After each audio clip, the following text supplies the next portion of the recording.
This is Paul. My video production's been down a little bit this week. Some of you might have noticed I've played a little bit of reruns. I don't know if that's behind Vixen Dixon's Blue Peter conversation. I guess that's some long-running show in the UK. It's partly because I've been doing more writing on CRC Voices about the same-sex marriage debate in the Christian Reformed Church and its impending split, and because I've been trying to put together a video to address it. Actually, I've been thinking about putting together a video to address this again for the last 3-4 months. I haven't been able to do it, basically because I haven't really settled on something. Now, part of what happened was that, Ready for Harvest put out a video on impending splits. I'm really impressed by this, I forget his name, this guy's ability to summarize really complex denominational stuff and doctrinal stuff. I mean, that's an entire world out there, but he does a really good job of it, and he does it quickly, much more quickly than I ever could. So he summarizes and sort of brings you up to speed on what's been happening in the Christian Reformed Church. Channel, we've talked about church splits, from the United Methodist Church split to 4 new denominations and 2 new ones back in 2020. It's easy to look back and tell the stories of splits in the past, but now I'm going to go where I go less frequently, into the world of speculation. Who's likely to split next? What denominations are showing signs of division? Number 1, the Christian Reformed Church in North America. There are 2 large denominations in the United States that come from the Dutch Reformed Church. The Reformed Church in America experienced a split that is still somewhat ongoing, as the Alliance of Reformed Churches launched in early 2022, taking at least 15% of the congregations of the RCA with them. Now, I've referenced this a little bit. A former classmate of mine and 2 people that I've worked with actually have been leading that split.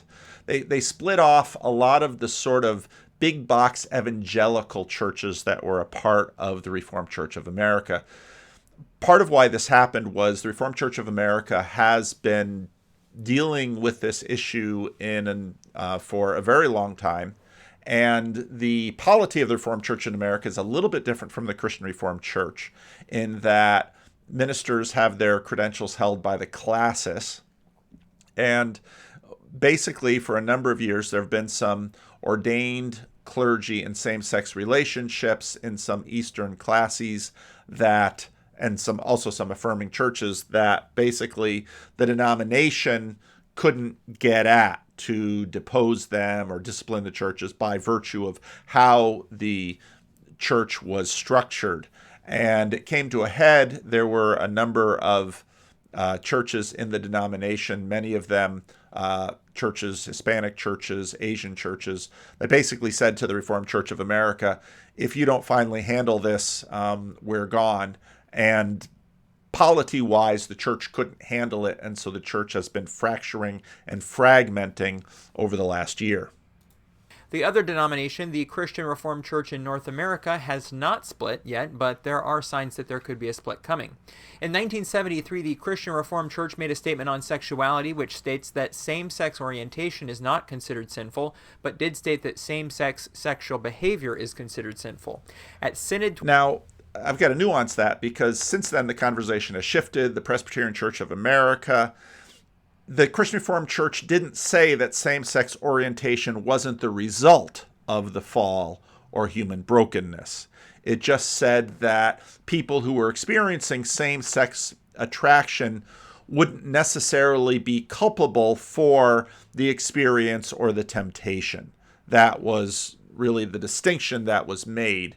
There's been obviously a lot of conversation and nuance since then, but I just wanted to be clear about that on this point because the conversation in the Presbyterian Church of America has, I think, in some ways stumbled over this point. 2022, they made the following official statement: that Synod affirmed that unchastity in the Heidelberg Catechism question and answer 108 encompasses adultery, premarital sex, extramarital sex, polyamory, pornography, and homosexual sex, all of which violate the 7th commandment. In so doing, Synod declares this affirmation an interpretation of a confession. Therefore, this interpretation has confessional status. In 2021, a human sexuality report was completed for the CRCNA. The 175-page document affirms the same position as before.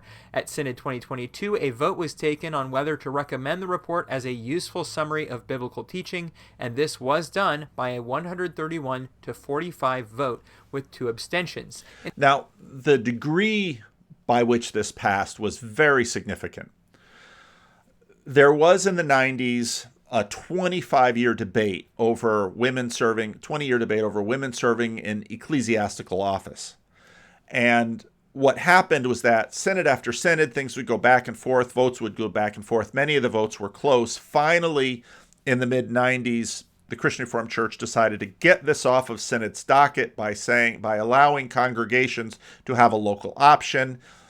Classes could seat women, elders, deacons, and pastors at classis if the classis voted to approve it. And then once more than 50% of the classes in the Christian Reformed Church had women seated at their classis meetings, then classes could delegate women to synod.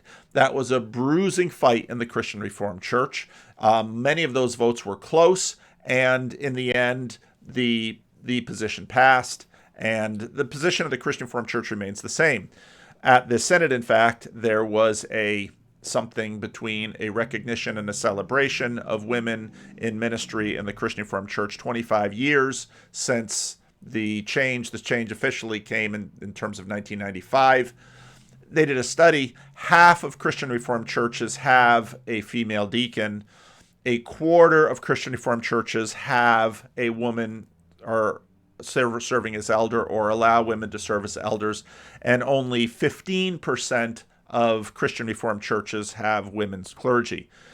This local option in the Christian Reformed Church was never seen as, well, it was taken to get the issue off of synod's table and to sort of take the focus off. It provoked a church split in the late 1990s. A number of churches left the denomination, probably totaling between 50 and 60,000 people, over this issue. And the issue has remained, in some ways, sort of a source of dis-ease. Often women who go to synod sometimes feel like they are second-class citizens because they know that there are some delegates that don't believe they should be there. And delegates from complementarian churches sometimes complain that they too feel like second-class citizens because it seems like the majority of the denomination has gone a different way, and especially when there was the desire to celebrate 25 years in ministry. Obviously, complementarian churches that stayed in the denomination did not wish to have that celebrated, but rather lamented or mourned.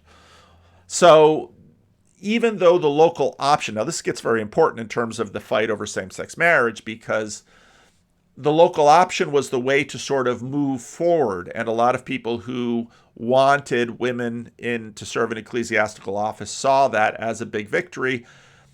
Over 25 years, it's also fair to say they have not realized all of the success that they had hoped for, because at least half of the Christian Reformed, half of the churches in the denomination do not have women serving as deacon, elder, or minister. 3/4 of the denominational churches do not have women serving in the office of elder, and 85% of the churches in the denomination do not have women serving as clergy.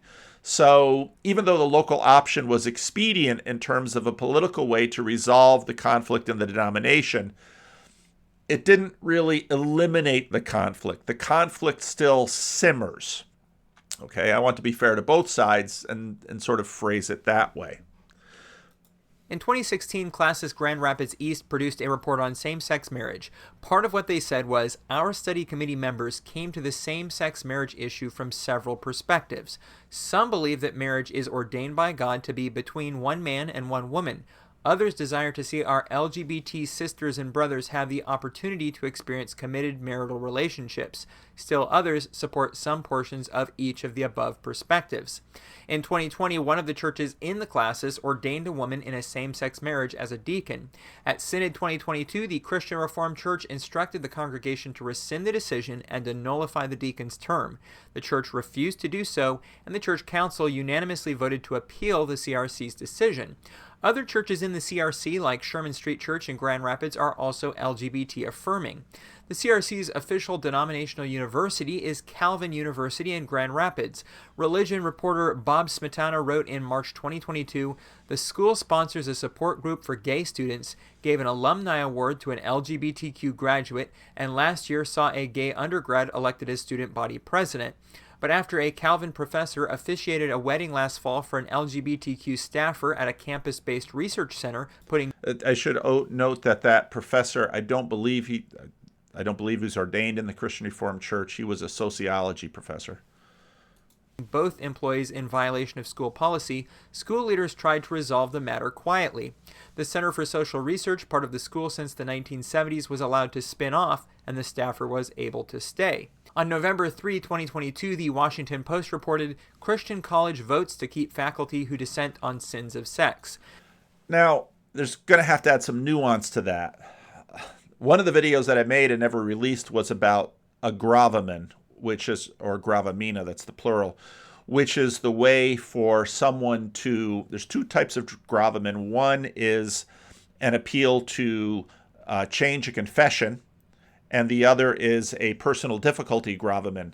Basically, what Calvin College did was say that Calvin faculty can, they basically made a way for them to sign a personal difficulty gravamen. What a personal difficulty gravamen does is essentially say that the person who has to subscribe to the doctrines of the Christian Reformed Church can disagree with the doctrine of the Christian Reformed Church if they promise not to basically politic against it. This has often happened in cases, let's say, of infant baptism. You might have someone in your church who has joined the Christian Reformed Church, and perhaps they don't believe in infant baptism. The Christian Reformed Church's doctrinal statements all endorse infant baptism, or the Heidelberg Catechism does very specifically. You can still be an office bearer in the Christian Reformed Church if you don't subscribe to infant baptism by filing a gravamen that basically says you have an objection to it. But what that means is that you can't go around the denomination speaking against infant baptism. It means that you have a difference, and these gravamen don't have to be public. They in the Christian Reformed Church, office bearers are supervised by their local council, and so you file that with your local council. You can still go to synod or classis. You can operate normally as an office bearer, but what you can't do is basically politic against the standing of the confessional standing of the church. And what happened at Calvin College was basically Calvin faculty who disagreed with this interpretation of the confession were allowed to basically file a gravamen. And now, again, that's a two-edged thing. On one hand, they can continue to serve and subscribe to the confessions of the Christian Reformed Church. They just can't politic or act against it. And so when that sociology professor conducted that same-sex wedding, something that Christian Reformed ministers from a number of years ago have not been permitted to conduct same-sex weddings. When he did that, his contract, his next contract was not, he did not get another contract with the college. He wasn't a tenured professor. So I think that's everything in this report is accurate, but I thought there might be a little bit more nuance added to it to help just basically contextualize it and give more of the facts. Calvin University's Board of Trustees has allowed a group of faculty members to dissent from a clause in a confession of faith that regards sex outside of heterosexual marriage as sinful, enabling them to continue to work at the Christian school while also respecting their convictions. All of this to say, the Christian Reformed Church is divided on this issue, and time again, these kinds of divisions have led to North American denomination splitting. So the CRCNA is on my list to likely see some kind of splinter within the next decade. And if this isn't what splits them, there's at least one other thing on the table that could lead to a separation of sorts, which is the fact that currently Canada and the US are both under one denomination, and some in the Christian Reformed Church that are in Canada would like to see it formally become a separate denomination. In early 2022, a decision was held on the future of the CRCNA in Canada, and some CRCNA members viewed this as the best way forward.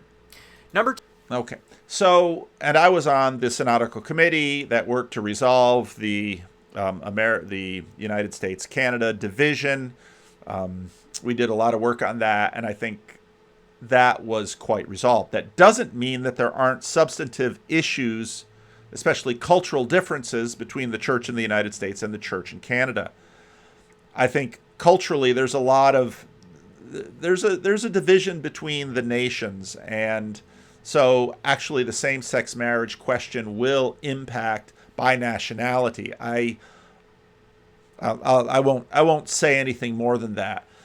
Now, I'm going to address a number of these issues in this video, as I have on CRC Voices. CRC Voices is kind of the oldest social media. It's a listserv.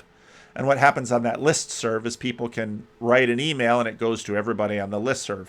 And I've been participating in CRC Voices for pretty much as long as I've been back into North America, so for about 25 years. It's a small listserv. There's just maybe a couple of hundred people subscribe, and just not more, a couple of dozen who actually consistently post. But for me, CRC Voices has been one of the best places to talk denominational shop and denominational politics, partly because we do have people on both sides of almost every issue, but we have developed between us a lot of relational capital. And so we can speak. This is, partly what I desire for Estuary, partly what I desire for the communities that I participate in, that we can have differences of opinion, but we can, in Vervaekian terms, use dialogos. And I have benefited greatly from my conversations on CRC Voices over the years on issues like same-sex marriage and many of these other issues. And the volume, if you think I put out a lot of videos, for years I put a lot of posts on CRC Voices about a whole bunch of issues. And since I've started doing videos, I have posted less on CRC Voices, but there are times when I still do post a fair amount, and this has been one of those times. After Synod, one of the things that Synod did was basically appoint a committee of visitation that would visit the Kneeland Avenue Church and Classis Grand Rapids East to basically carry Synod's message that Synod expects all of them to essentially cease and desist and come back to the position of the Christian Reformed Church on this issue. I'll just read the mandate given to this committee. The committee has followed the mandate to meet with Kneeland Avenue CRC to oversee its compliance to Synod's ruling. Kneeland Avenue said, no, we will not comply. To meet with Classis Grand Rapids East to admonish them regarding their responsibility to uphold our shared denominational covenants and procedures as laid out in the church order and the covenant for office bearers. I hear tell, it hasn't happened yet, that Classis can meet 2 or 3 times a year. Classis Grand Rapids East, I think, is going to have a January meeting, and it is expected that at the January meeting they are going to send a formal document to Synod asking that Synod rescind its decision. So in other words, I think this visitation committee, basically got a no answer from Kneeland and a no answer from Classis Grand Rapids East. Report to Classis Grand Rapids East at the autumn meeting and make a pertinent recommendations for its deliberations and actions. If necessary, invite 3 other classes to assist the committee in dealing with the issues regarding Kneeland Avenue CRC. These other classes would be in the Grand Rapids area. There's a significant concentration of Christian Reformed churches in the Grand Rapids area. report to Synod 2023 by way of the published agenda for Synod, its own actions and any actions, classical actions taken, and present its recommendations. And so generally speaking, there are classis meetings in the fall, often September, October. Sometimes there are winter classis meetings like January, and then there are classis meetings in the spring, February, March. And after the classis meetings in March, when classes, there's a deadline in March by which anything that has to get into the Acts of Synod the following year have to go into. And classes then will name delegates, elect delegates to go to Synod, 4 delegates from each classis. So after all of that is done, an agenda comes out for Synod, and that's where that report will be. The members of the committee are Reverend Paul DeVries, pastor of Brookside CRC in Grand Rapids, Michigan, former chair of the Council of Delegates, also asked to chair the committee in loco. Now, I know some of these individuals to varying degrees. Some of them I know fairly well. Some of them I don't know at all. I think everyone agreed that this was a good selection for the committee. Paul DeVries, I've known for a number of years. He was a classmate of mine in college and seminary. The Christian Reformed Church is a place like that, where actually Paul DeVries' father pastored the church that I now serve here. Paul DeVries grew up in the house that I now live in. The Christian Reformed Church is like that. There are a lot of familial and personal connections around it. Paul DeVries has been a very successful pastor. He's been a very successful denominational leader. He's a terrific guy. He married a girl from Whitensville, a friend of my cousin's. So again, that's the way the Christian Reformed Church is. So Paul's a great guy. Couldn't have thought of a better guy to lead a committee like this. He pastors a church in the Grand Rapids area. Greg DeMay was a minister of worship at one of the church plants in the Sacramento area, so I got to know him then. He now pastors at the church that we did the Chicago event in last year. A tremendous musician, gave, if you want to go back over Synod's deliberations, which are on YouTube, gave some really tremendous speeches on the Synod floor to this issue. William Koopmans, another very well-known pastor and leader in the Christian Reformed Church, has been instrumental in a variety of ecumenical settings, a tremendous amount of institutional knowledge, a tremendous amount of knowledge about Reformed polity and Reformed practice. Terrific member of a committee like this. Those are the 3 individuals that I know. I'd probably, of the 3, know Paul and Greg certainly the most. Williams, I've spoken with him a number of times. We know who each other is. I think, again, a tremendous pick for this committee. John Mundy, pastor of the African Community Fellowship Church in Kentwood, Michigan. I don't know him. Joshua Vendrunen, a name I recognize, pastor of First CRC, Cutlerville, Michigan. All of these individuals, except for William Koopmans, Brantford, Ontario, I'm sure they wanted Canadian representation on this committee. And Beverly Weeks, I don't know her, pastor of Visitation at Blythefield CRC in Rockford, Michigan. That's also in the Grand Rapids area. And so a minister from Chicago, a minister from Ontario, the rest of the ministers from the Grand Rapids area. You had at least one woman on the committee. John Mundy, potentially he's Africa, pastor of African Community Fellowship Church, Kentwood, Michigan. So they obviously tried to get a degree of diversity on the committee, but they very much went for individuals, known ministers in the church who will be respected.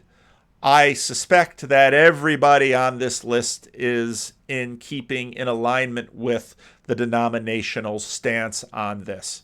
I believe Greg DeMay is, by virtue of his statements at Synod. I suspect Paul DeVries. Paul has often been a moderate in the Christian Reformed Church on many of these issues. So William Koopmans, again, I think probably moderate to conservative on a number of these issues. So they met. We have zero indication that Classis Grand Rapids East is, in fact, going to get into alignment with Synod.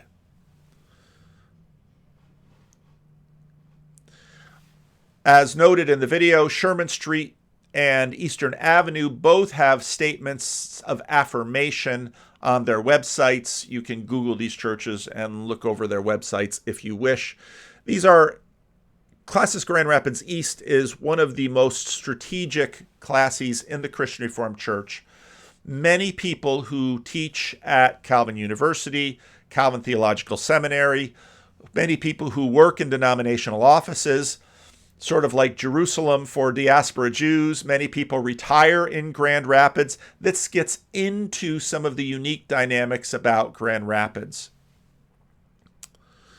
During this synod, there was a rally by people who wanted to not see synod make the decisions they did. I thought that the decisions at this synod were inevitable.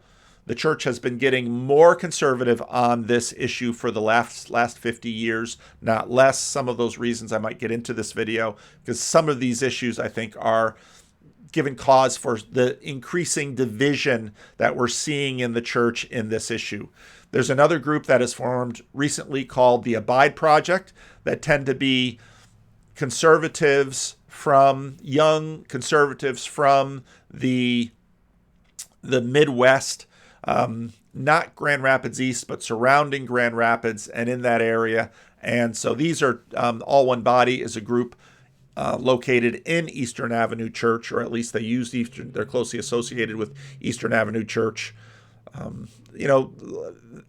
Keith Manis standing here is, again, another classmate of mine. The Christian Reformed Church has a lot of ties within it. And so when there are divisions and conflicts like these, there's almost always a personal level to it.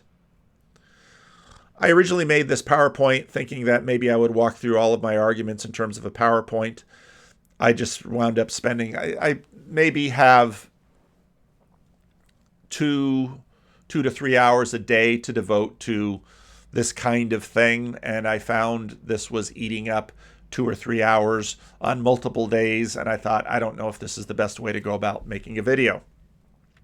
The Christian Reformed Church peaked in terms of its official membership, slightly over 310,000 in the early 90s.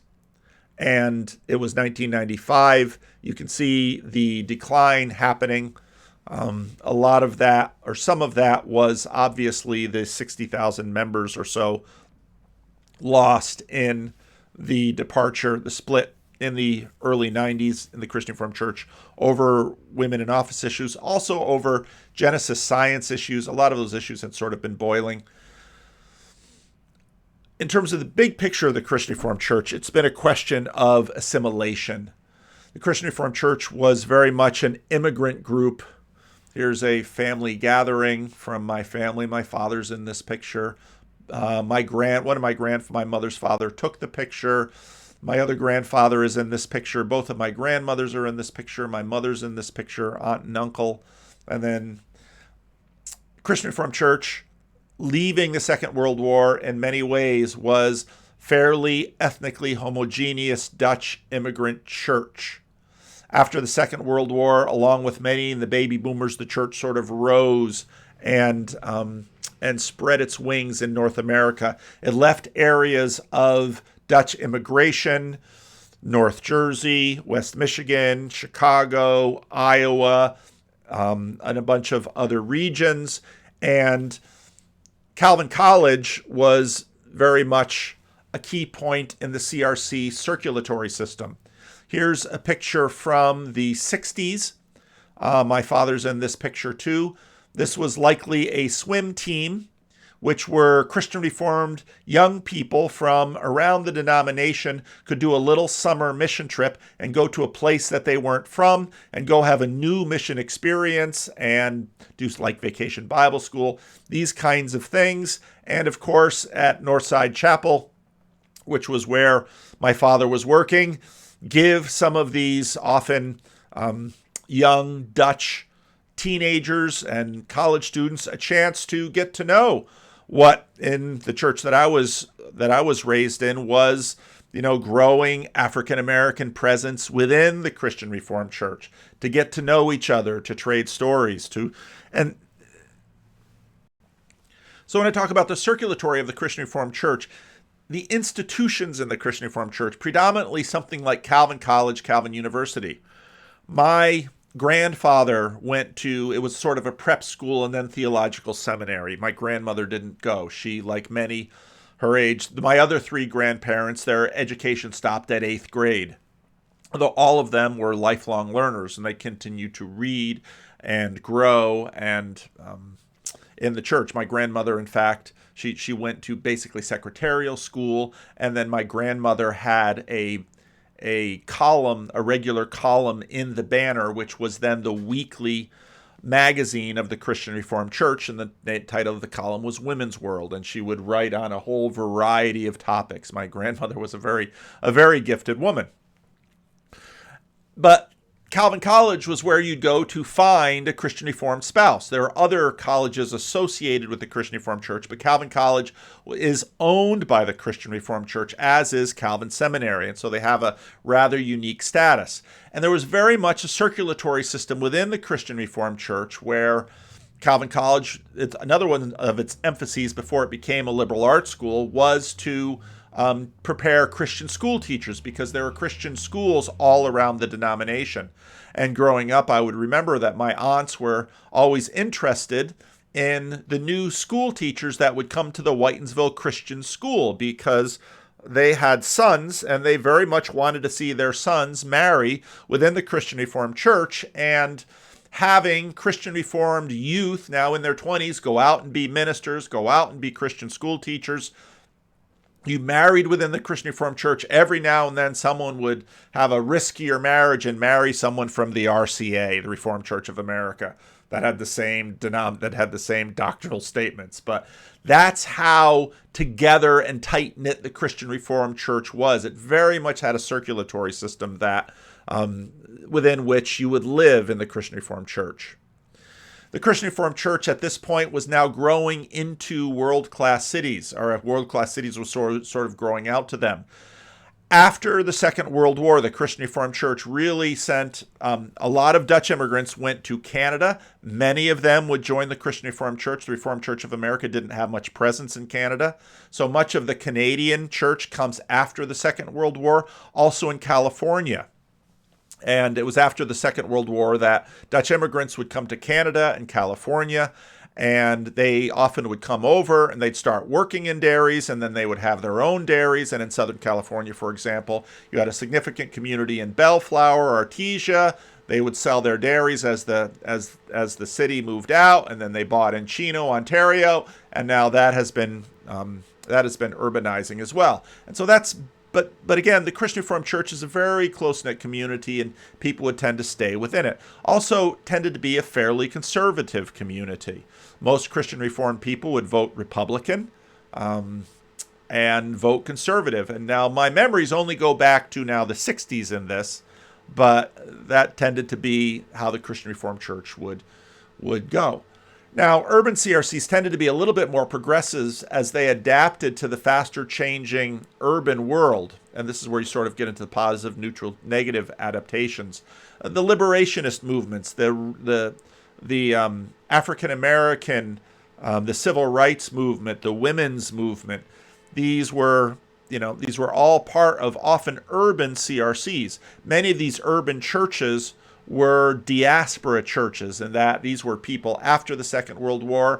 They were members of the Christian Reformed Church. They got a job in a big city in maybe Southern California, maybe the Bay Area, maybe Chicago, Denver, other cities in the United States, and basically Christian Reformed home missions would seek to plant Christian Reformed churches in cities where Christian Reformed people would go. In other words, the Christian Reformed churches followed the diaspora and tended to plant there. But of course now, in many places then, for the most part, Christian Reformed churches sort of came out of agricultural places, but then the diaspora churches would start in urban areas, and that's where you'd begin to get the urban-rural split in the Christian Reformed Church. And that split is significant for what's happening now in the denomination. I've been reading Paul Johnson's book on a history of the Jews, really finding it a helpful and fascinating work. Can't wait to hear what some of my Jewish friends think of the work once they start seeing this pop up in my videos. Part of what's happening in the Christian Reformed Church is that tribal elites have gone out into the world. Now, what happens with a tribal elite? Well, you have institutions in your little sub-community, and you tend to send the brightest and the best to lead your community. This very much happened in the Christian Reformed Church. The brightest and the best you would send to Calvin College, and you'd send to Calvin Seminary, and you'd hope that the men would become ministers, and the women would become Christian school teachers. And this is very much the pattern in the Christian Reformed Church. Now, talked about this in, I'll skip some of the Bible stuff there. The tensions between, so part of what you had in the biblical realm is that you had accommodationists and rigorists, let's call them, or absolutists. And those are the language that Paul Johnson uses. And you tended to see this in the Christian Reformed Church as well. Those who would take professional jobs in world-class cities in North America increasingly began to reflect the views of what was happening in those cities. And so what you had, for example, in the 70s, in the 60s and 70s, is those racial reconciliation themes, those liberationist themes, let's say, that are in the women's movement, would tend to come into the Christian Reformed Church via churches, diaspora churches that were growing and thriving, San Francisco Bay Area, Southern California. They would still be more conservative than the general population, but these themes would tend to come into the church. And then as the churches would suburbanize, those themes would come in as well. Part of my thesis is that in the 20th century, the CRC planted and had many of these churches in places like Sacramento, Bay Area, Palo Alto, San Jose, the greater Los Angeles area, Bellflower, Artesia, and then suburban Chicago. Many of these places, churches flourished. These churches have been in very steep decline since really the 1980s. I'm not going to get into all the sub things. The CRC had some success in the broader world, and Alvin Plantinga, of course, is a name that some of you might recognize. Nick Waltersdorf, someone who made a name in the realm of philosophy. For a while, Alvin Plantinga, Nick Waltersdorf, and Richard Mouw all held positions in the Calvin philosophy department. Of course, Richard Mouw went on to become the president of Fuller Theological Seminary. George Marsden, who's the other person in the picture here, whose works I reference often. He was faculty at Calvin College. CRC and Calvin College very much was part of sort of the neo-evangelical movement, and they brought a lot of what they had from Kuyper and Bavinck and brought that into the space, had a degree of influence in that space, in the neo-evangelical movements. There's been radical transformation in the 21st century in the space of neo-evangelicalism. We saw that with Mark Galli in his departure. We see that with all of the splits. And this is where we get into the winsome wars, positive, negative, neutral questions, which I'll get into when I start doing some of this reading.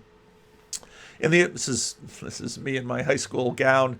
The world was changing in the 1980s. Look at all the hair I had.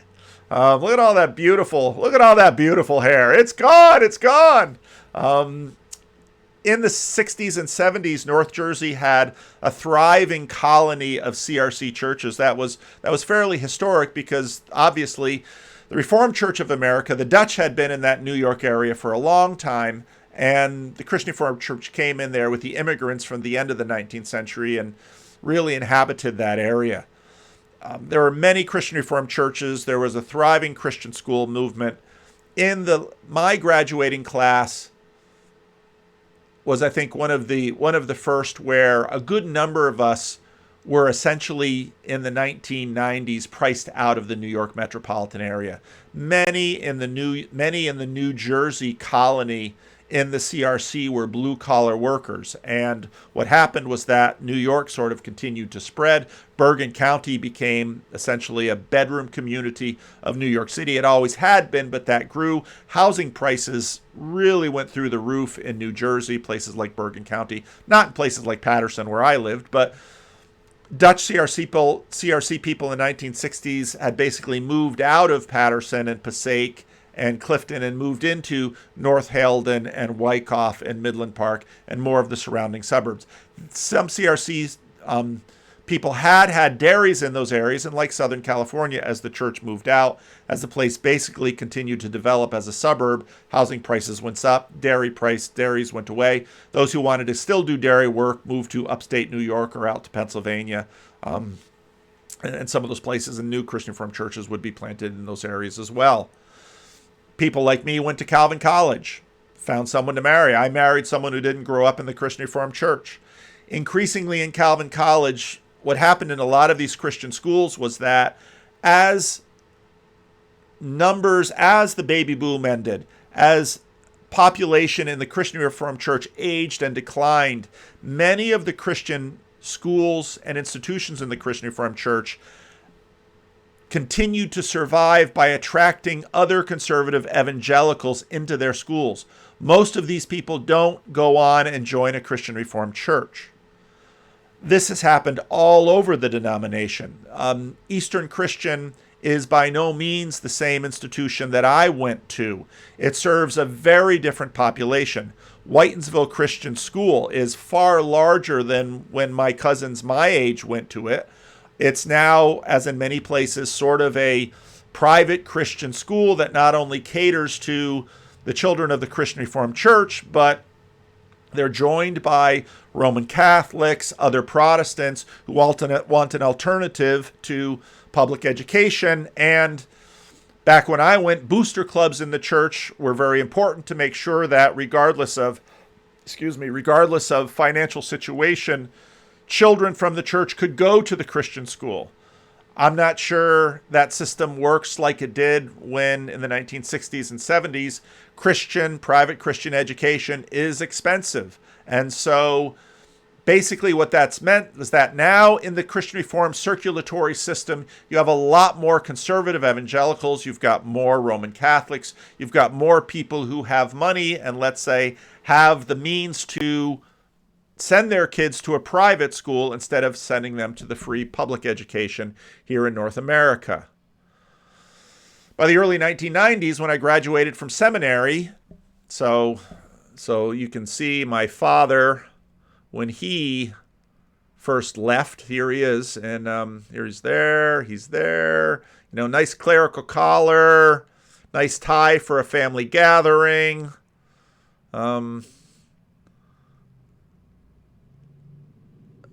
Now me, he's aged, and my father then was younger than I am today, and the rest of the family. And so it was clear by the early 1990s that the population of Christian Reformed churches in North Jersey, I was coming back to North Jersey to do deputation from my mission work, and I could see the changes that 10 to 15 years had wrought in the area. In fact, it's kind of crazy when I think about it now. Part of what I made is a presentation there about basically the free fall of their community. Now, this gets into the question about same-sex marriage because it was these world-class cities in North America that a lot of now CRC progressives were hardly progressive in the rest of the culture, but where people who would be, say, more in line with where the overall culture was going, those would be the votes at Synod. Those votes are gone. Many of those churches are closed in those areas. Christian Reformed churches that are, for the most part, there are always exceptions, that are thriving today tend to be churches in agricultural and rural areas. Many of the churches in urban areas have, in order to try to have some institutional continuity, very much reached out to Hispanic, Asian. Today, 10% of the Christian Reformed Church comes from Korean ancestry. These are very conservative churches. Hispanic Evangelicals, often very conservative. African American evangelicals, often very conservative, even if they tend to vote Democratic. And so what has happened is that the Christian Reformed Church has gotten more and more conservative on many of these issues. The one area that this hasn't happened is Grand Rapids, Michigan.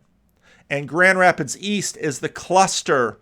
Grand Rapids is one of the only urban areas of the Christian Reformed Church that in many ways has continued to thrive, but in many ways it continues to thrive sort of at the expense of the rest of the ecosystem.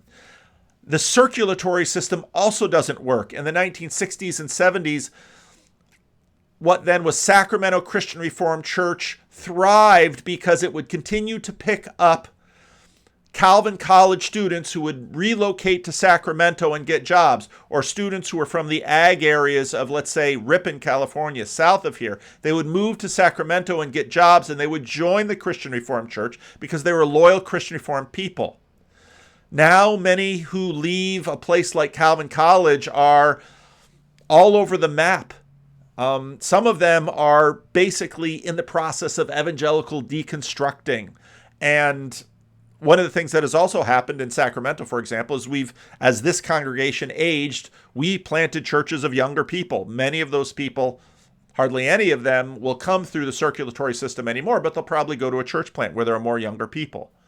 And, part of that is by design, because we'd like to continue to give Christian Reformed people a place to go.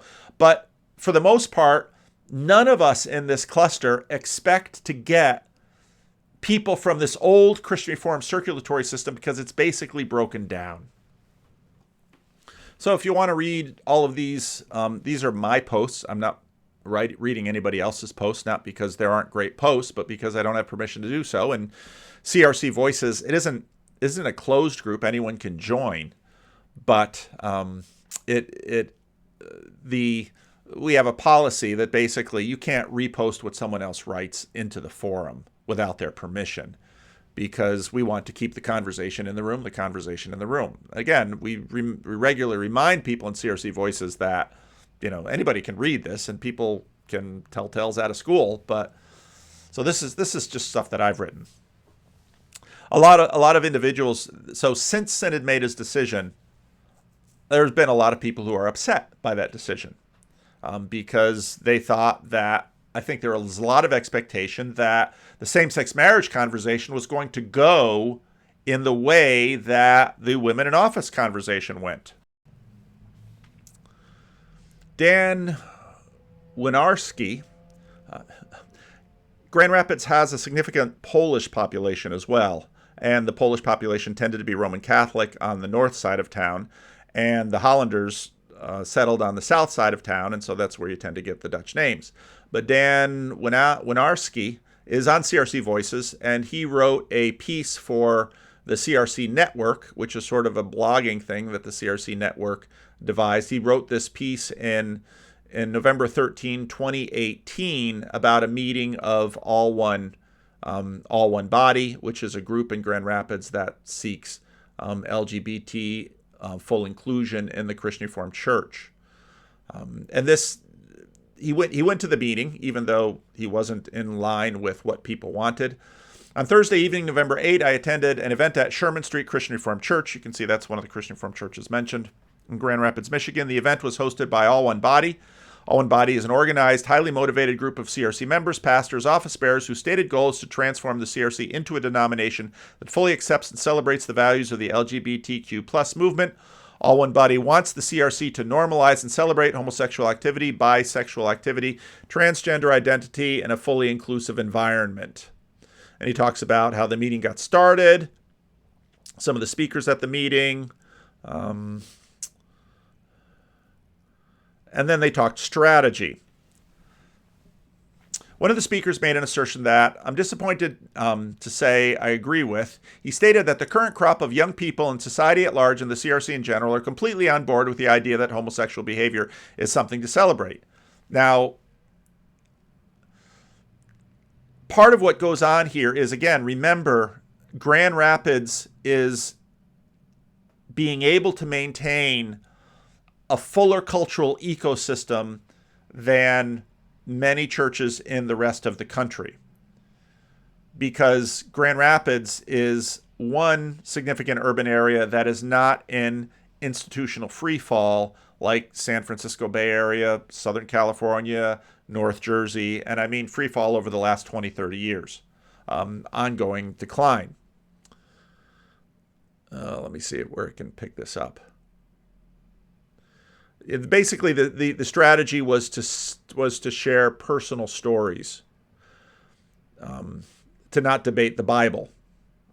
And then they settled on what they called the judicial strategy. The panel members recognized that the legislative approach of sending an overture to synod was not likely to turn the CRC into an all-inclusive ally of LGBTQ plus promoters. Part of my thesis is that many people in Grand Rapids are very unaware of the Christian Reformed Church in the rest of the country. They tend to be working from a lot of stereotypes, and the reality is far more complex. They also exhibited pessimism that the 2021 Synodical Report on Human Sexuality will move the CRC closer to their desired outcome. Yeah, quite the opposite. Because of this, the panel revealed their preference for a strategy using the judicial ruling similar to the way that the secular activists won their case in the United States Supreme Court with Obergefell. All One Body's plan to transform the CRC will proceed as follows. They will identify a current CRC pastor who is sympathetic to their cause, who is willing to perform a homosexual wedding ceremony, or take another route. They find a CRC congregation that is willing to elect an elder or deacon who is openly and proudly living in a homosexual partnership. Inevitably, this will cause a firestorm of protest in the CRC, complaints that will be filed, debate will ensue, the banner will publish articles both for or against. The great brouhaha will eventually make its way to synod. And the hope on the part of All One Body is that synodical delegates will embrace the path of least resistance and rule in favor of the pastor of the church or the office bearer. In other words, it was making a bet that synod wouldn't discipline. And this calculation, this wager, I think, was based on the fact that I would often joke about Grand Rapids that there's so much CRC gravity in Grand Rapids, it sort of becomes a black hole, and even light can't escape. The culture in the Christian Reformed Church in Grand Rapids is part of an establishment, and they very well are deeply committed to CRC institutions, but their calibration about the church overall is off, and that came to the fore very clearly at Synod.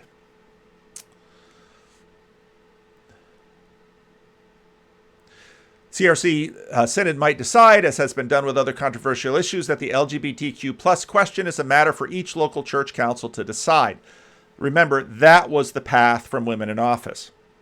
Or, if the personal story of the individual involved is especially powerful, Synod may embrace empathy as the path towards inclusion.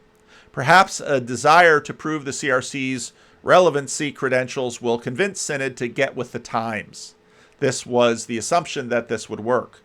I think many of us who are not in Grand Rapids knew that the HSR was indeed going to pass, and the question was not whether there would be some sort of discipline, but how hard.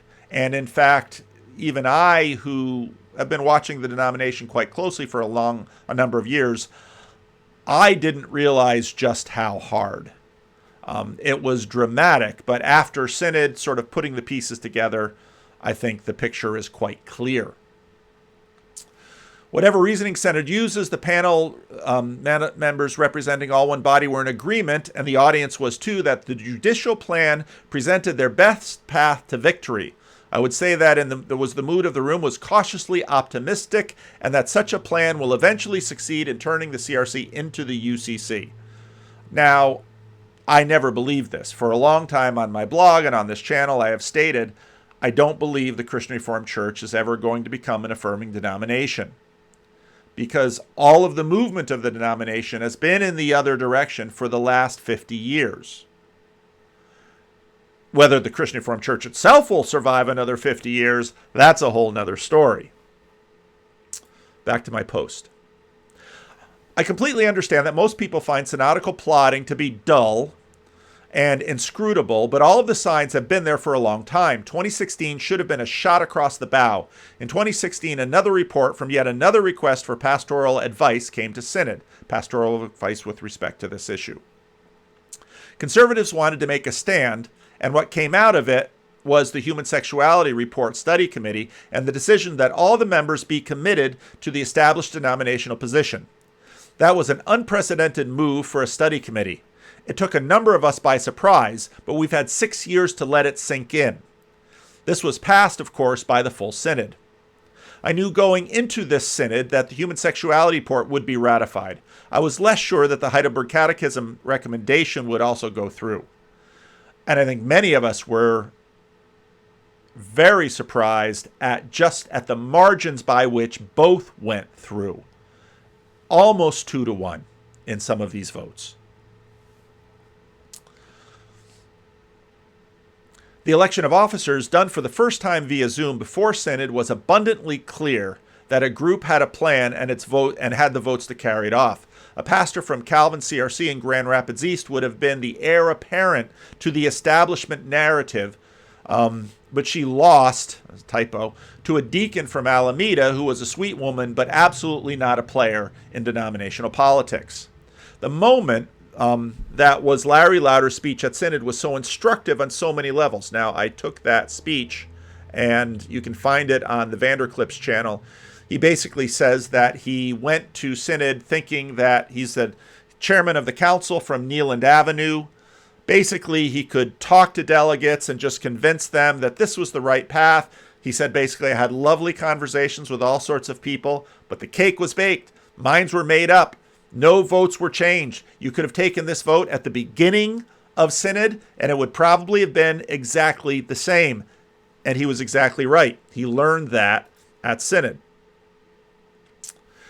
He went to Synod expecting, as was clear, those who engineered the creation and promotion of the Hesed project. That was a video project that some individuals put together and wanted to get the Board of Trustees to instruct that all members of Synod must basically sit there and do the Hesed project to hear all of these stories.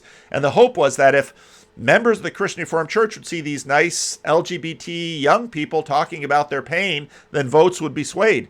The Board of Trustees did not approve this as basically Synod preparation, and a number of people in the CRC establishment are still a little salty about this. If the CRC churches think they can write a lot of statements that will move votes, I think they will discover the same thing that Larry Lauder did. The truth is, again, that the CRC outside of West Michigan has been changing dramatically over the last few decades in ways that aren't very apparent to people in Western Michigan. The old institutional circulatory system that has had young people raised in the diaspora, gathering like turtles at Calvin for mating and then returning to the sea, is nearly gone. As I noted, the few Calvin grads that bother finding me come in some ways pre-wired for their post-evangelical deconstruction. Most are already formed by the culture, expectations set on all sorts of narratives, all sorts of issues like LGBTQ and climate change. Trump was like a kiln that baked in the narratives. The only kinds of churches worth thinking of, the only kind of churches for them worth thinking about are already up to spec on the inclusion and affirmation, but in all likelihood, most aren't going to bother attending a mainline church either. Their confessional commitments are non-ecclesiastical. They can rest in a state like California, where a woman's right to choose is not up for debate, where the new sexual and gender dogmas are well set in place and defended by law, where there might be a chance of seeing reparations into law, even though California wasn't a slave state. CRC conservatives increasingly have developed their own separate circulatory system. DOOR is the alternative organ. Many who grew up in conservative CRC enclaves already, even in the deep blue states like California, I'd say especially, this is where the positive-negative world really starts to come into play. They know how to live as a minority in a broader progressive culture. They will have their favorite authors, positions, etc., and are ready to be loyal opposition if the CRC establishment allows. Increasingly, they hold the power everywhere but Grand Rapids. But Grand Rapids is not entirely clear They really are terribly interested in capturing the reins of power. In other words, it would be very easy for many to sort of set up an alternative CRC at this point, partly because all of the information technology makes creating a new denomination quite a simple thing, as some of my classmates have done with the ARC splitting off of the Reformed Church of America. They dream of becoming something more like Acts 29 or the Gospel Coalition. Why take over CRC institutions when the truth is that the last 3 decades have shown that the evangelical free market system is more nimble and offers more consumer choices? None of this makes life any easier for me. And I share some things that happened at church. These issues and tensions are very real, and it's going to be very hard for Christian Reformed churches to try to do evangelism in the ways that they used to. Part of the irony in this is that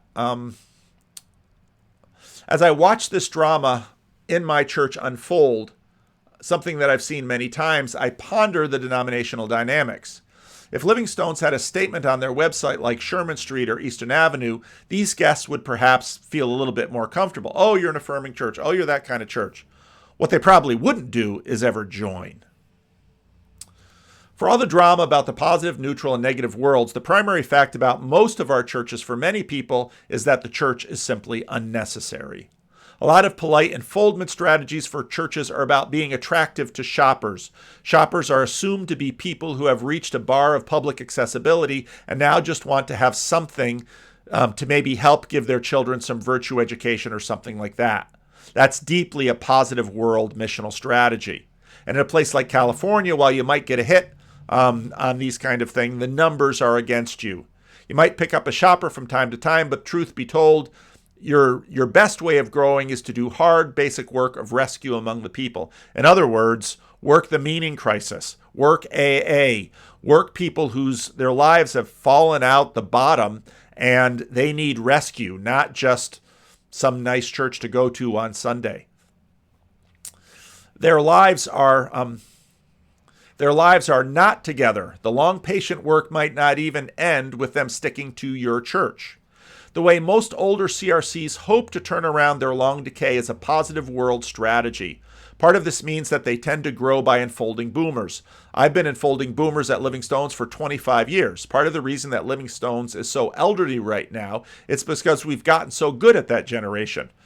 We've been very successful at enfolding older people. And, well, boomers are getting old and dying.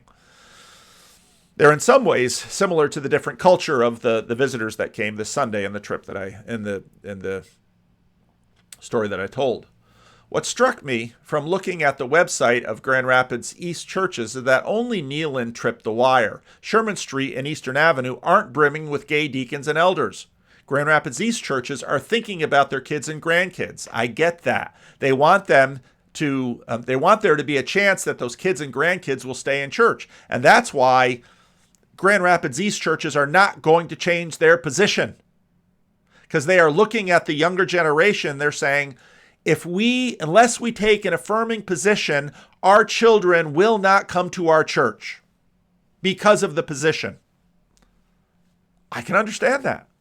And that's why for them, there's going to be a split. Because the broader denomination is not going to change their stand, and Grand Rapids East is not going to change their stand. They can't. There's something, the main line has been doing,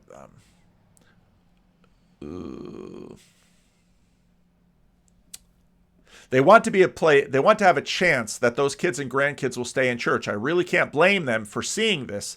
As fairly simple and reasonable seeing this as a fairly simple and reasonable accommodation to allow that keeping the kids to happen. It seems to offer them a chance. When you need to make the transition from the established CRC position to this new strategy, you tend to lift off the shelf language that has been quite familiar to all of us. The main line has been doing this for years, but of course, the main line also faces the real decline, and in many ways worse, That is the real reason for the visitors that I wrote about.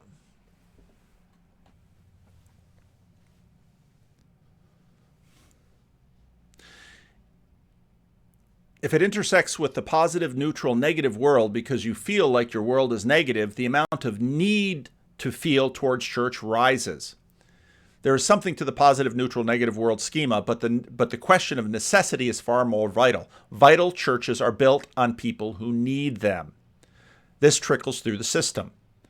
And this has been true for decades now. If you need rescue, the CRC position on same-sex marriage might be difficult, but it probably won't be an obstacle. If, however, you don't need the church, nothing's going to happen. These different worlds, different motivations, different contexts have been building in the CRC for a long time. The table is set. Neither side can or will back down. If you're asking Grand Rapids East to choose against their kids, it's not going to happen. If you're asking conservative diaspora churches to give up their faith as it's been constructed, that's not going to happen. What is going to happen is a separation. Now, some other people, I respond to a variety of other things there. I post the video that I made a commentary on. The CRC needs to think about what to do next. CRCs that are determined to pursue the inclusion model need to face some inconvenient truths. Number one, the moderates are with the conservatives on holding the line on same-sex marriage today. No local option. The votes aren't there, and the votes aren't going to be there. As long as inclusivists keep militating for this, they pursue a losing strategy that will get them tossed out of the denomination within a few years. I don't think the moderates will tolerate overturning women in church office in the near future. While the inclusionists, it seems to be only while inclusionists only seem to be beginning to be aware of point number one, the conservatives already know it. They're not making a move on women in church office at this moment because they know they would lose, and they don't want to lose this fight over same-sex marriage. The conservatives have a winning course moving forward, at least in the short term. The inclusionists don't. What should they do? What they are doing now isn't working. It's only helping them lose more. My advice, number one, carve out the ecclesiastical space that they want and need. I think that going RCA at this point would probably add more noise to signal. The RCA has its own drama. Leave them to it. Figure out how to collaborate with CRC institutions moving forward. Look to develop new working agreements with CRC institutions that CRC moderates want too. In reality, CRC moderates don't want to split. A split is inevitable. Find a way to split that basically CRC moderates can live with and CRC conservatives can live with. CRC moderates don't want separation, but they won't tolerate the chaos of a local option either. CRC inclusionists need to find out how to carve out their own local option, which isn't a CRC local option, while creating new relationships with CRC institutions. Grand Rapids East, if it wants to show leadership, should engineer this split. It would do the denomination a favor. It would become the Minn Kota. That's a conservative classis that has sort of become a leader of various conservative movements in the denomination. It would become the Minn Kota of the left in some ways. Once the separation is official, there will be energy and motivation in the CRC establishment to find new working relationships in similar ways, like it sought with the RCA in 2005, before the RCA's present disintegration. If Grand Rapids East wants to lead, they should do so, not by trying to convince CRC moderates to affirm, but to make a path for the affirming CRCs in the U.S. and Canada. Looking long term, if Grand Rapids East inclusionists are right about their path, they'll probably be back in the CRC if it exists 20 years from now.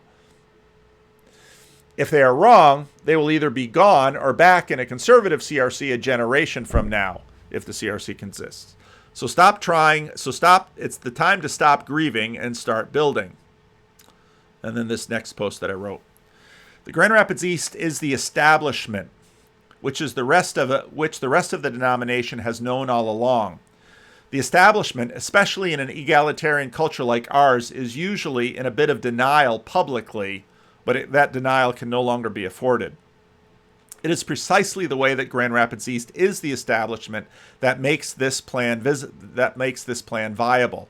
Grand Rapids East has so much institutional memory and network that the connections back to the CRC from the new entity would be possible. When the URC left, they wanted nothing to do with the establishment. But there continues to be all sorts of quiet connections at the United Reformed Church in the United States, very different from the United Reformed Church in the UK. There are a lot of connections between URC and CRC churches on the ground. It might be easy to blame the conservatives for this crisis, but the truth is that the establishment has been losing touch with their base. And much like the elites versus populist narratives, those who feel themselves on the outside feel scorn, mockery, and condescension. It is this dynamic that brought Trump to power rather than Clinton or Romney, both of whom expressed the 47% basket of deplorables, et cetera, et cetera. This is a problem with elites. They begin to no longer love those who have been voting them up the hierarchy.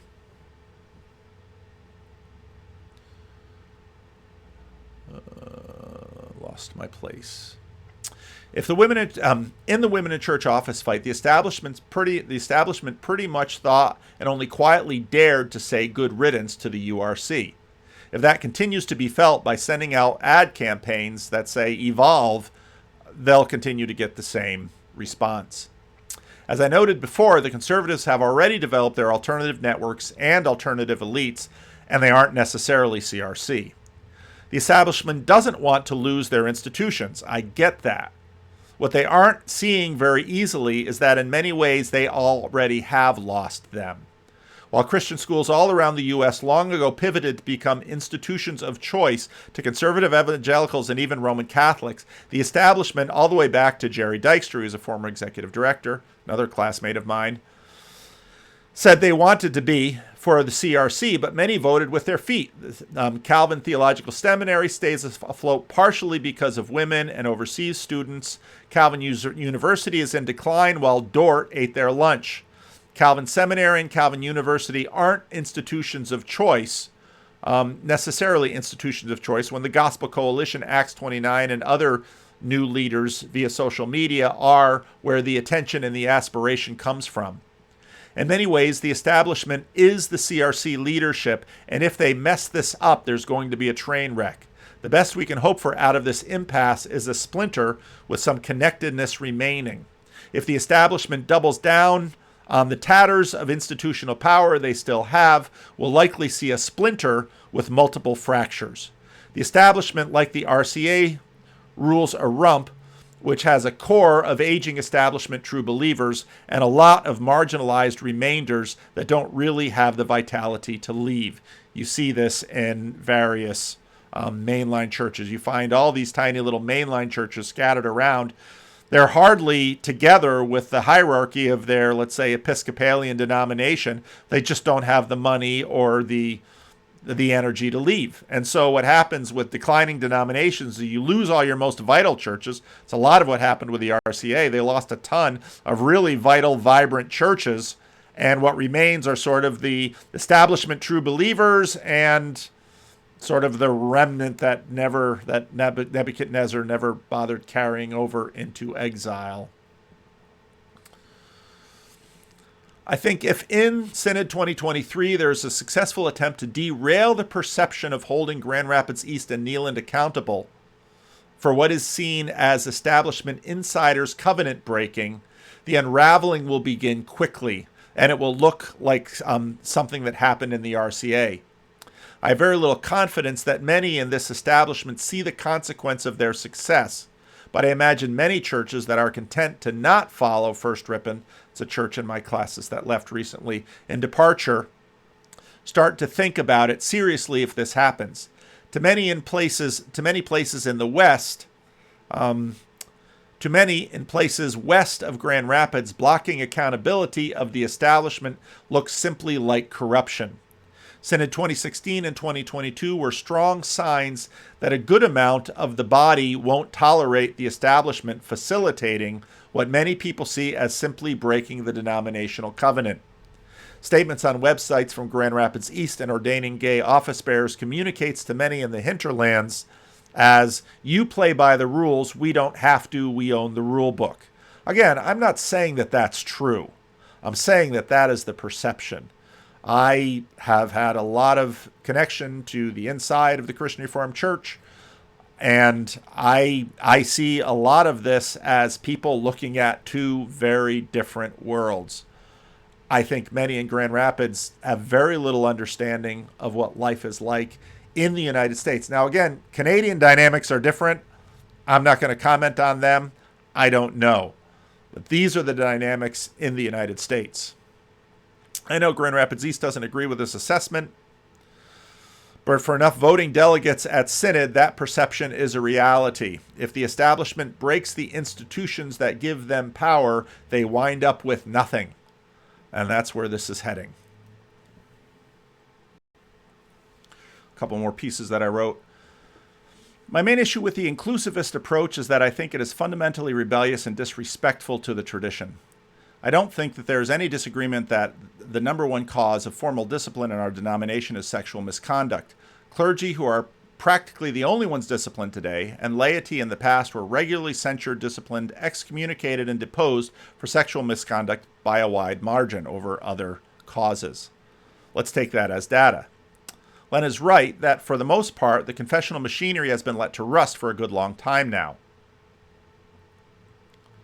For the most part, only the most ardent confessionalists have policed language around the canons of Dort. This is indicative of the mood of the church because, for the most part, churches take action on what the collective body perceives as a threat. I talk about the Belhar, how there was an attempt to make the Belhar confession a fourth confession. It failed, and I think because the establishment was continuing to lose connection with the growing part of the church, or at least the part of the church that was in less decline than the urban parts of the church that have been in greater decline.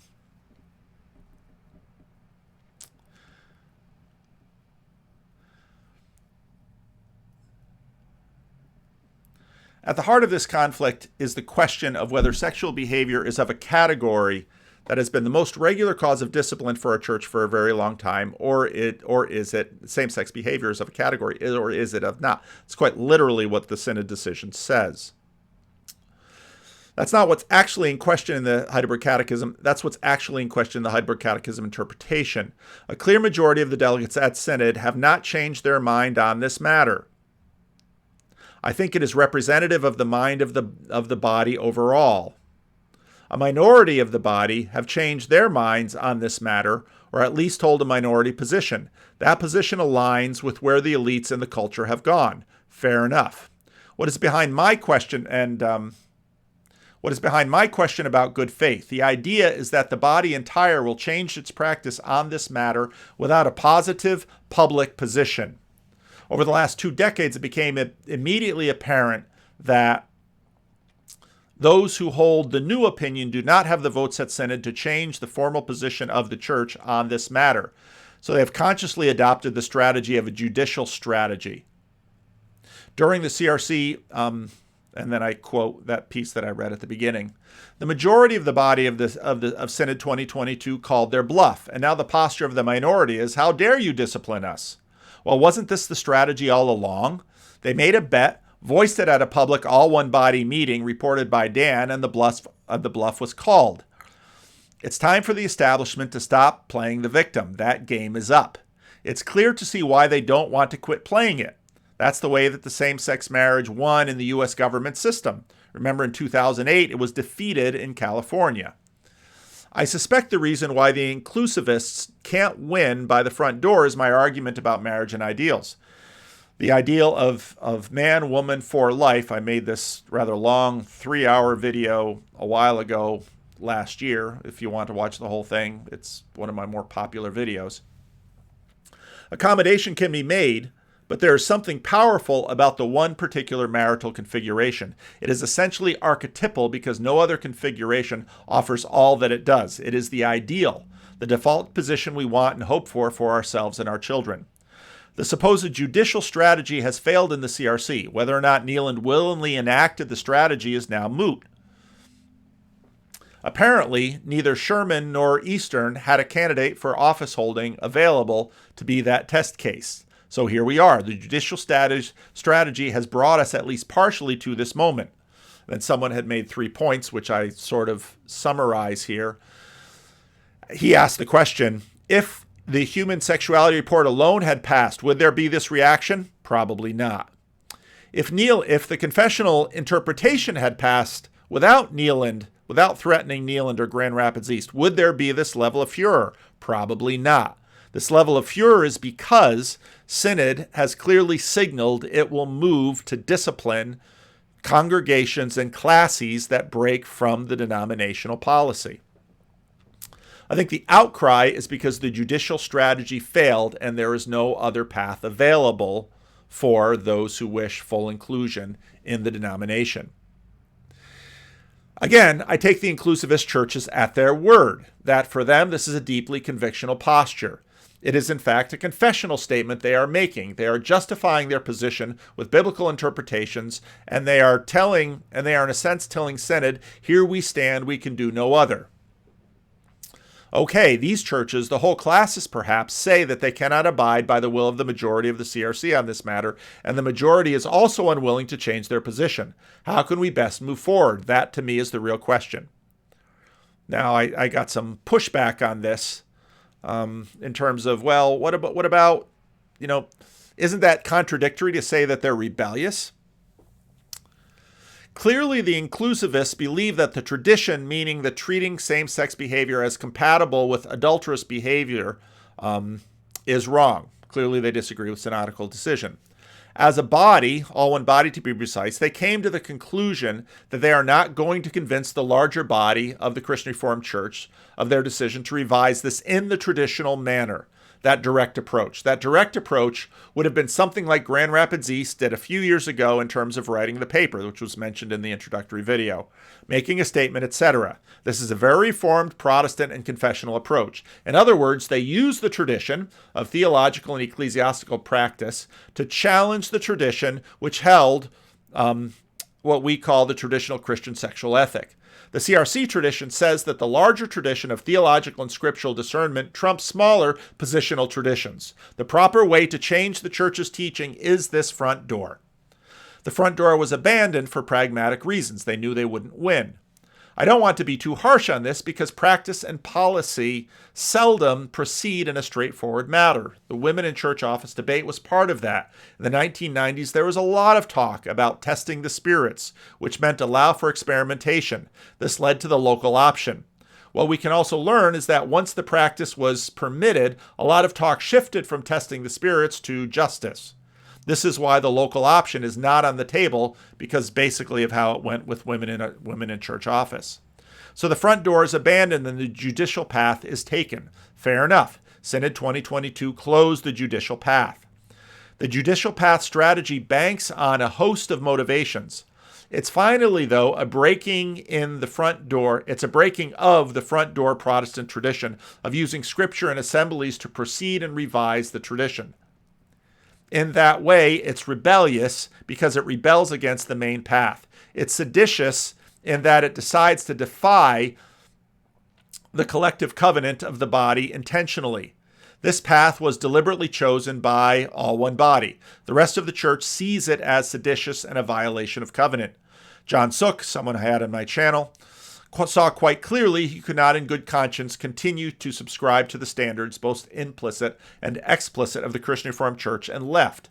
That's the traditional approach. He didn't stay in the denomination and dare a council, church, or classis or synod to discipline him. Disciplining John Sook would have been one thing. A whole classis with institutional gravitas like Grand Rapids East is a far bigger deal. It's tempting for Grand Rapids East to say they don't dare move against us. That's rebellious and feels corrupt. I don't know that they've said that. Feels even Trumpish. Is Grand Rapids East saying that? I don't know, but I think a lot of people outside suspect. Again, are they saying it? I don't know. Grand Rapids East can appeal the decision in an overture, which I think they quite likely will. I really don't think there will be a different outcome, though. That is why Classic Grand Rapids East should count the cost in terms of their decisions. If they use their considerable influence and institutional power, some might call it an abuse of power, to try and make the moderates pause, then I'm afraid we'll see the fragmentation similar to what we've seen in the RCA. If they manage to avoid accountability for a few years, you might see a whole classis decide to go elsewhere, not just Minn Kota. You might be surprised how little it would take to reconfigure a denominational system centered on Iowa or California. The Alliance of Reformed Churches did it pretty quickly, spearheaded by two guys. For this reason, I don't think Grand Rapids East will finally win their appeal. I think Synod 2023 will begin the process of hardening the line and preparing to cut off the churches that wish to change the traditional sexual ethic. So there it is. My thoughts up until this point. Now, I know some of you are upset because I am not boldly backing one side or the other. If you want to find my thoughts on this, you can go back to that 3-hour video and the half-hour video that followed it and listen to my thoughts. They really haven't changed. But in terms of what's happening in our denomination, I think this is what's happening. I might be wrong, but again, I suspect Synod 2023 will reaffirm what Synod 2022 did, and they will move closer, if not accomplish, dismissing Neeland Avenue and or Classic Grand Rapids East. I suspect they'll make another move, offering another chance at reconciliation, and my guess would be that Synod 2024 will then, if they don't have the machinery in place, put the machinery in place to basically draw the line and say, this is the line. And at that point, churches from Grand Rapids East and a few churches from other places in the denomination, perhaps including some Canadian churches, will then form a separate denomination. I think that's the most likely scenario at this point. If, in fact, Synod 2023 or 2024 balks, I think then we'll see more people leave to the right. And after that, I have no idea what will happen. In the RCA, basically the establishment, the Eastern establishment won, and then it's just sort of more of the same. You tend to lose your most vital, vibrant churches, the ones with size, money, and options, and then those that really don't have the leadership wherewithal to make the move and aren't in agreement with the establishment just tend to slowly hang on. It makes the split, it makes the disintegration of the denomination not look so bad on paper, but it really doesn't help anything. So there are my thoughts. I just tell you what I think. If you want to participate in this conversation, CRC Voices is a good place to do it. If you do it, expect for both sides to ask you to be good conversation partners in the conversation and not just go in and start flaming things. You go in and start flaming things, I'm one of the moderators, and we just don't work that way.